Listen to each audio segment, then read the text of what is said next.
Hi, you're here sewing with Cody, and today we're on the BERNINA Q20 in one of the fold-down cabinets.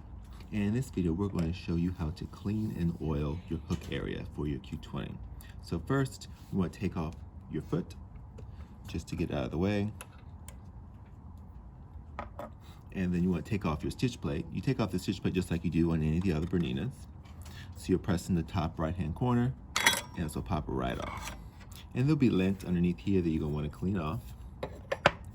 And you can then also take out your bobbin and bobbin case by pulling on that little latch and pulling it right out of there.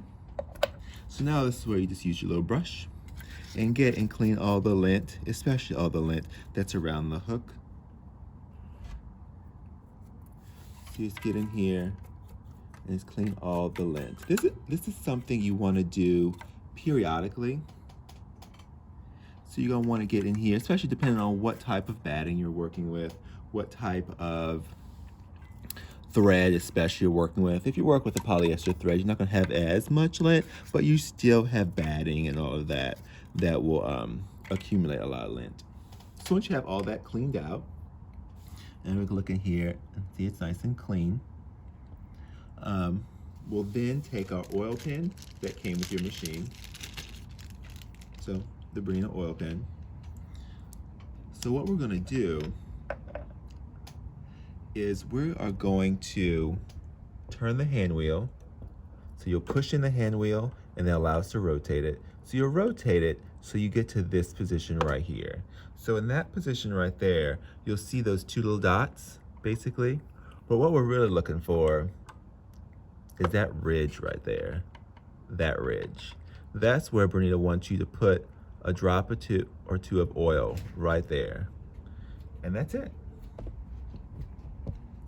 So if it's been a really long time since you have oiled your machine, we'll find, because like with our gambles that we used to do a lot with, we would put some oil down in this area, because with that machine we can't take off the stitch plate, not nearly as this easy. So we would put a little drop of oil in there. So if for whatever reason your machine seems really dry, really noisy, you may want to give it a little extra oil.